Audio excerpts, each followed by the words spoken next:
Pumunta ka sa akin, Crisan.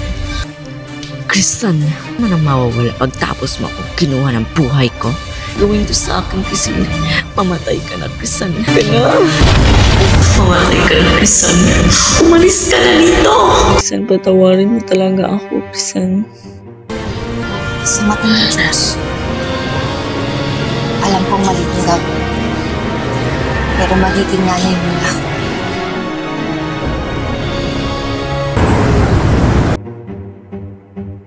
Crisan, patawarin mo ko sa lahat ng kasalanan ko sa iyo. Hindi ko naman alam eh. Patawarin mo. Crisel, huwag mong sabihin yan. Matagal na kitang pinapatawad. Huwag mong sabihin yan. Crisan, isauli ko ng katawan mo. Na hindi naman sa akin itong katawan ko. Natama naman si nanay. Matagal na akong patay. Talaga, Crisel. Salamat. Na hindi na talaga dapat akong mabuhay.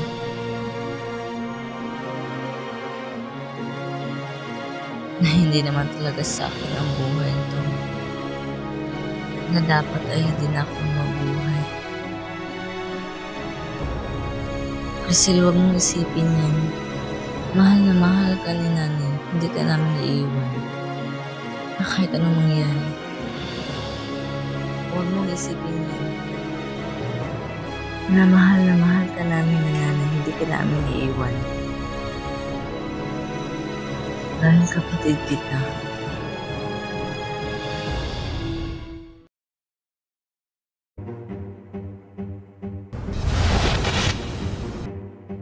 Alam kong mali ang gagawin. Pero magiging nanay mo na ako. Ano to? Nagbago ka na? Oo, Black Lady. Masaya na ako. May pamilya na ako.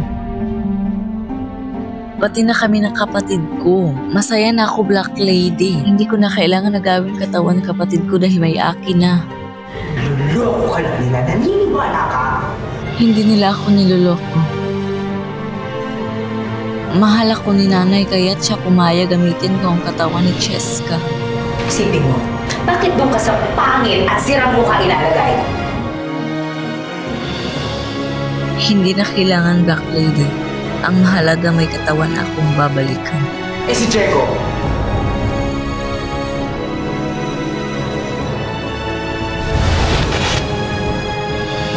Hindi naman talaga maging kami ni Diego.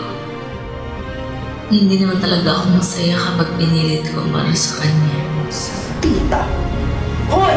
Anong daan mo kapag nakuha nila yung katawan niya? It's a puwera ka na nun!